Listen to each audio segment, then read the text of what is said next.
Bom, vamos analisar primeiramente como está sendo feito o controle do teclado aqui.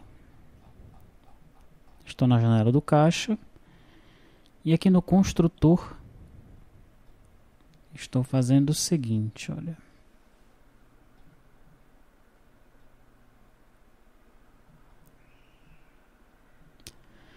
Primeiro, definindo essas actions aqui, tá? Set acima action, new set acima action. Isso é igual à lógica que nós utilizamos na janela do caixa lá, tá? A diferença aqui, no caso dessa action seta acima, é que eu não estou usando apenas, não estou capturando apenas o evento da seta acima. Eu estou capturando o evento da seta acima junto com Alt. Ok? Seta abaixo, também junto com Alt. Então é Alt, seta acima, Alt, seta abaixo, Alt, direita, Alt, esquerda, tá? E o código, né, desse pressionamento de teclas está definido na action seta esquerda, seta direita, seta abaixo, seta acima, tá? Além dessas aí, eu tenho aqui o código do F12, né, que está lá em F12 action, e tenho o código do ESC, que está lá no ESC action, tá? Logo mais aqui abaixo eu tenho um gerenciador de foco, né, um Keyboard Focus Manager. Tá? O que vai acontecer aqui nesse Keyboard Focus Manager? É muito simples, olha só. Componente ativo, quem é esse cara aqui? Componente ativo é um componente estático aqui. Tá? Sempre que um dos controles, um dos componentes receber o foco, eu jogo esse componente nessa variável, componente ativo. Legal? Então, sempre que um controle receber o foco, tá? E ele for instância de componente, ele não for instância de JMenuItem e não for instância de root pane, componente ativo é igual ao componente que recebeu o foco. É isso que está sendo feito aí nesse Focus Manager. Legal? O que mais nós temos aqui para controle de teclado? Nós temos essas actions vinculadas ao pressionamento das teclas, né? Funcionamento igual ao que está lá definido na janela do caixa que você já aprendeu no PAF, tá? Então, quando o usuário pressionar Alt seta acima, o que vai acontecer?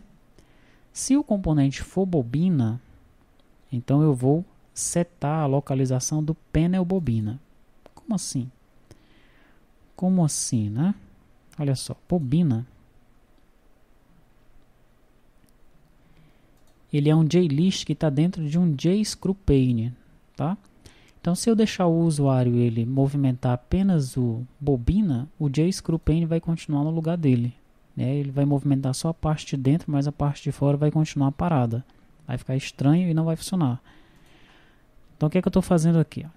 Se o usuário pressionar Alt seta acima, eu testo se o componente que está com o foco, né, o componente ativo, é o bobina. Se for, eu também movimento o panel bobina, tá? Se não for o bobina, eu movimento apenas o componente ativo. Como é que eu faço isso? Através do método setLocation, né? Eu pego aí a posição X do componente ativo, tá? E seto a mesma posição X para o componente ativo. E a posição Y, eu seto como Y menos 1, tá? Então, o Y aí é o topo, né? Ele vai então navegar para cima, vai arrastar o componente para cima através do teclado, tá? Seta abaixo, mesma lógica de cima, o que muda é aqui, ó. Y mais 1, ele agora está arrastando o componente para baixo, né? Seta direita, mesma lógica que nós vimos nos métodos acima, só que agora eu não mexo no Y, né? Não mexo no topo dele, eu vou mexer no left dele, que é o X, tá? X mais 1, porque eu quero movimentar para a direita, né? Para o lado de cá, então X mais 1. Seta esquerda, agora é o X menos 1 e eu não mexo no Y, tá? Então, essas são as ações, as actions, né, que estão definidas para o tratamento de teclado, quando o usuário ele pressionar Alt mais as setas de geração.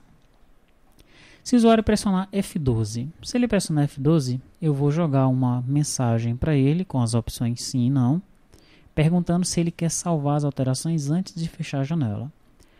Caso ele queira salvar as alterações, eu chamo o método gravar alterações, que nós vamos ver posteriormente, e fecho a janela de qualquer forma, tá? Se ele responder não, aí eu não gravo as alterações, que ele só vai entrar aqui se for um yes option, né? Mas ainda assim eu fecho a janela, ok? F12 fecha a janela. O ESC Action, né, ele serve apenas para fechar a janela mesmo. O usuário quer sair ali rapidamente, pressiona o ESC e a janela será fechada.